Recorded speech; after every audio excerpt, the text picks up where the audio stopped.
చాలా విపరీతంగా కాఫ్ వస్తుంది. దగ్గి వాంతి చేస్తారు. ఇలా ఊపిరి ఆడట్లేదమ్మా అని కింద మీద అయిపోతుంటారు. తల్లిదండ్రులు అల్లాడిపోతారు. సార్ నాకు ఒక పాప ఉంది, చాలా యాక్టివ్గా ఉంటుంది.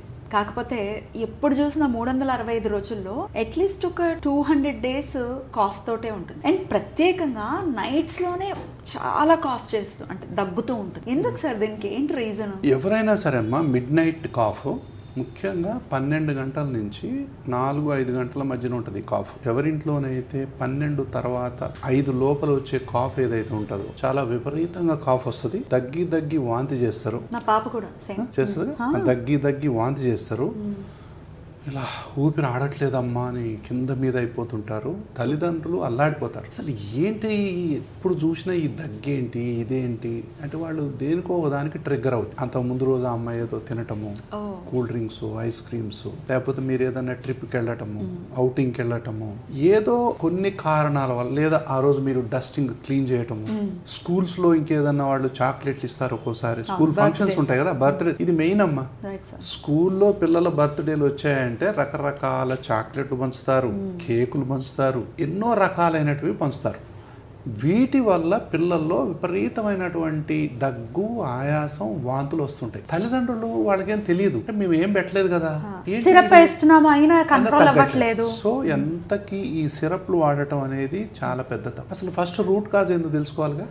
ఇందులో ఏంటంటే ఎవరికైనా ఇంట్లో అలర్జీ, ఆస్మా ఉందా, హస్బెండ్ సైడ్ కానీ వైఫ్ సైడ్ కానీ ఎవరికైనా ఉందా, ఉంటే వీళ్ళల్లో ఉండేది ఇదే. సో దీన్ని కరెక్ట్గా కనుక మనం డయాగ్నోజ్ చేసి పరీక్షలు చేయాలి. ఇది నిజంగా అంటే ఇందులో డిఫరెన్షియల్ డయాగ్నోసిస్ అంటాం. అంటే దగ్గు అనగానే ఆస్మే కాదుగా, ఇంకా చాలా ఉండొచ్చు కదా. సో నిజంగా అది ఆస్మానా కాదా అంటే తల్లిదండ్రులు, ఇప్పుడు తండ్రికి బాగా విపరీతంగా జలుబు చేస్తుంది, సైనస్ ఉంది, దగ్గు ఉంది, ఆయన కూడా నైట్ ఆయాసపడుతున్నాడు, దగ్గుతున్నాడు అంటే దాదాపు ఉంది అదే. ఇంకా సో వాళ్లకు టెస్టులు చేయాలి. మనం టెస్టులు చేసిన తర్వాత ఏ దశలో ఉందో తెలుసుకోవాలి. ఆ దశని బట్టి మనం ఇన్హేలర్ డిసైడ్ చేయాలి. దేని వల్ల వచ్చింది, డస్ట్ మైట్ వల్ల వస్తుందా, పోలెన్ వల్ల వస్తుందా, దేని వల్ల వస్తుందో ఎలర్జీ టెస్ట్ చేయొచ్చు. మనం ఎలర్జీ ప్యానల్స్ ఇప్పుడు అందుబాటులో ఉన్నాయి. దేని వల్ల వస్తుందో తెలుసుకోవచ్చు. అంటే బ్లడ్ ద్వారా చేస్తాం. తర్వాత స్కిన్ ప్రిక్ టెస్ట్ అని ఉంటుంది. స్కిన్ ప్రిక్ టెస్ట్ చేస్తే అక్యురేట్ గా డస్ట్ మైట్ వల్ల వచ్చిందని కరెక్ట్ గా పట్టుకోవచ్చు. స్కిన్ ప్రిక్ టెస్ట్ వల్ల లేదా బ్లడ్ ద్వారా ఒక్క డ్రాప్ తోని 300 ఎలర్జన్లు పట్టుకోవచ్చు. అంత మంచి డయాగ్నోస్టిక్స్ వచ్చాయి ఇప్పుడు. సో కరెక్ట్ గా తెలుస్తుంది. వచ్చిన తర్వాత ఓహో, ఇంట్లో కొంతమంది చూసారా, నైట్ పడుకునేటప్పుడు మిడ్ నైట్ దగ్గర ఎందుకు వస్తుందంటే వీళ్ళ పిల్లోస్ లో గానీ బెడ్స్ లో గానీ డస్ట్ మైట్స్ ఉంటాయి. పిల్లలు ఇలా పడుకుంటారు, ఇది పిల్లో అనుకోండి, ఇందులో నుంచి కంటిన్యూస్ గా డస్ట్ మైట్స్ ఎంటర్ అవుతా ఉంటాయి తెల్లవారు. ఇక నైట్ 12 మొదలైద్ది. సో మిడ్ నైట్ కాఫ్ ఎవరైనా వస్తుందంటే డస్ట్ మైట్స్ ఉన్నాయో చూడాలి ఇంట్లో, అవి కంటికి కనపడవు.